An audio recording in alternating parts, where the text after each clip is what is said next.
বড় ভাই কিছুক্ষণ আগে একটা মশার বাচ্চা উড়া শিখিছে।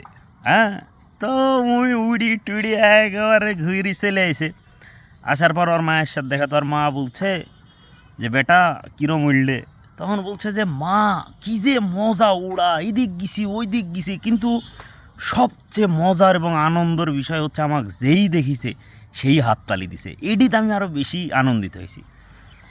তখন আর মা বলছে যে বেটা বিষয় হচ্ছে যে তুই তো বুঝতে পারিসনি, এক একটা হাততালি এক একটা মৃত্যু ফাঁদ ছিল তোর লেগে, ঠিক আছে? তো এখন বিষয় হচ্ছে যে আপনার আমার লাইফেও এরকম মানুষ আছে, হ্যাঁ, একটুতে হাততালি দেয়, বুঝতে পারছেন? তো এখন বিষয় হচ্ছে যে এই হাততালি দেওয়ার লোকের সংখ্যা যত বাড়বি আপনার আমার মৃত্যু ফাঁদ তত বাড়বে, ঠিক আছে?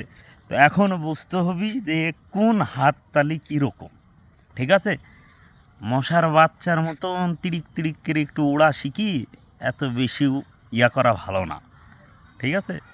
আর যদি মনে করেন হাততালি লিচ্ছি ভাল লাগছে, লিত থাকেন, বুঝবেন চেকা হয়ে গেলে কীরম লাগে।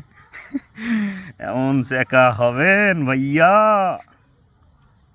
তবে এগুলি বোঝার মতন লোক নাই, হ্যাঁ।